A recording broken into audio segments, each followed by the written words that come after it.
গল্পের এই নতুন অধ্যায়ে সময় আরও কয়েক বছর এগিয়ে গেছে। কোণে দেখা আলো শিক্ষাকেন্দ্র এখন একটি পূর্ণাঙ্গ কলেজ ও ট্রেনিং ইনস্টিটিউটে পরিণত হয়েছে।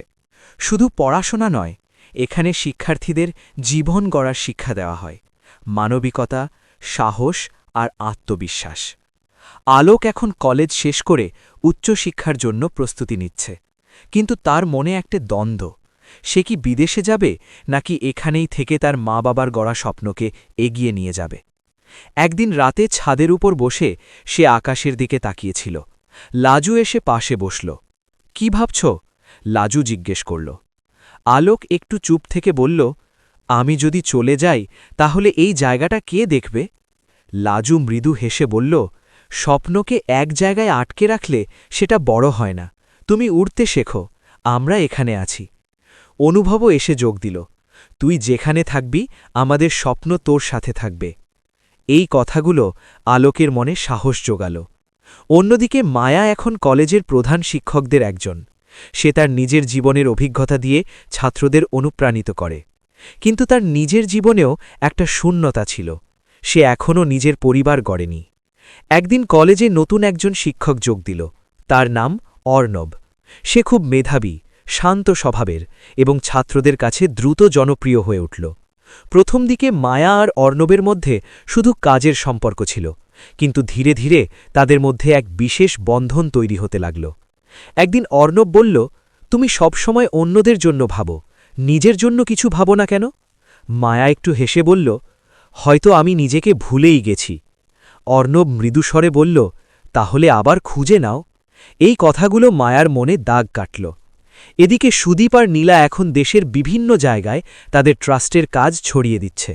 তারা নতুন নতুন শিক্ষাকেন্দ্র তৈরি করছে। কিন্তু হঠাৎ একদিন তারা একটি বড় সমস্যার সম্মুখীন হল। তাদের ট্রাস্টের বিরুদ্ধে দুর্নীতির মিথ্যে অভিযোগ আনা হল। মিডিয়ায় খবর ছড়িয়ে পড়ল, কোণে দেখা আলো ট্রাস্টে দুর্নীতি। এই খবর শুনে সবাই অবাক হয়ে গেল। লাজু, অনুভব, আলোক সবাই চিন্তায় পড়ে গেল।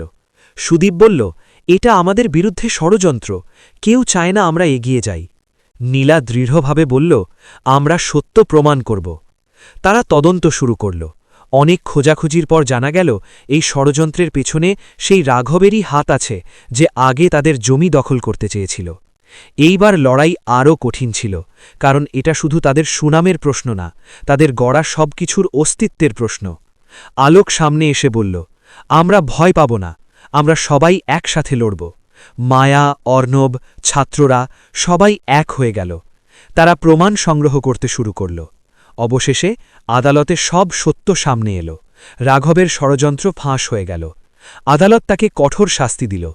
এই ঘটনার পর কোণে দেখা আলো শুধু একটি প্রতিষ্ঠান নয়, একটি আন্দোলনে পরিণত হল।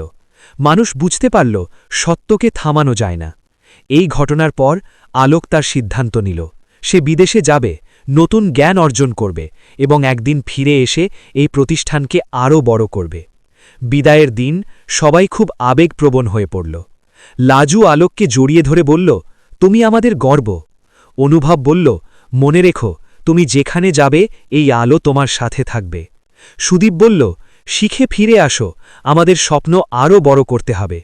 নীলা চোখের জল মুছে বলল, তুমি একদিন অনেক দূর যাবে। আলোক প্লেনে ওঠার আগে শেষবারের মতো পিছনে তাকাল। তার চোখে ছিল স্বপ্ন আর দায়িত্ব। কয়েক বছর পর আলোক ফিরে এলো। এবার সে শুধু ছাত্র নয়, একজন নেতা। সে নতুন প্রযুক্তি, নতুন আইডিয়া নিয়ে এলো। সে কোণে দেখা আলোকে আন্তর্জাতিক পর্যায়ে নিয়ে গেল। মায়া আর অর্ণব একসাথে জীবন শুরু করল। তারা নতুন প্রজন্মকে গড়তে থাকল। লাজু আর অনুভব এখন একটু বয়সে বড়, কিন্তু তাদের চোখে এখনও সেই স্বপ্নের আলো আছে। সুদীপ আর নীলা তাদের কাজ নিয়ে ব্যস্ত, কিন্তু তারা সব সময় এই পরিবারের সাথে যুক্ত। শেষ দৃশ্যে দেখা যায় এক বিশাল ক্যাম্পাস, যেখানে হাজার হাজার ছাত্রছাত্রী পড়ছে। আলোক মঞ্চে দাঁড়িয়ে বলছে, এই আলো কখনো নিববে না, কারণ এটা শুধু একটি জায়গা না, এটা আমাদের বিশ্বাস। লাজু, অনুভব, সুদীপ, নীলা সবাই দূর থেকে তাকিয়ে হাসছে। তাদের চোখে একটাই কথা, তারা পেরেছে। গল্পটা এখানেই শেষ নয়, কারণ কোণে দেখা আলো শুধু একটা গল্প না, এটা এমন এক যাত্রা যা প্রজন্মের পর প্রজন্ম ধরে চলতে থাকবে। নতুন স্বপ্ন, আর নতুন আলো নিয়ে।